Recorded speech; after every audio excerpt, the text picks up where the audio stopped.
Ahmedabad municipal corporation અને pollution control board દ્વારા Sabarmati riverfront નજીક ગ્યાસપુર વિસ્તારમાં ગેરકાયદેસર ચાલતા ધોબીઘાટના 19 યુનિટ દૂર કરવામાં આવ્યા છે.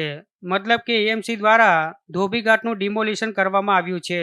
છેલ્લા 1 વર્ષથી આ ગેરકાયદેસર ધોબીઘાટના યુનિટ ધમધમતા હતા અને ધોબીઘાટ દ્વારા પ્રદૂષિત પાણી નદીમાં ઠાલવવામાં આવતું હતું અને નદીને પ્રદૂષિત કરવામાં આવતી હતી. આથી પોલ્યુશન કંટ્રોલ બોર્ડ અને કોર્પોરેશન દ્વારા નોટિસ પણ આપવામાં આવી હતી, પણ નોટિસ બાદ પણ યુનિટો બંધ કરવામાં ન આવતા આખરે દૂર કરવામાં આવ્યા છે.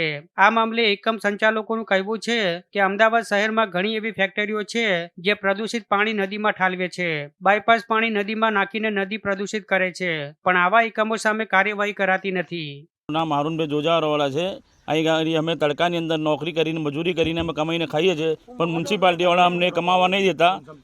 અને ઘનશ્યામ ત્રિવેદી છે, નંદનભાઈ છે, બધા અહીં ગાડી બંધ કરાવવા માટે બધું આ તંત્ર રચ્યું છે.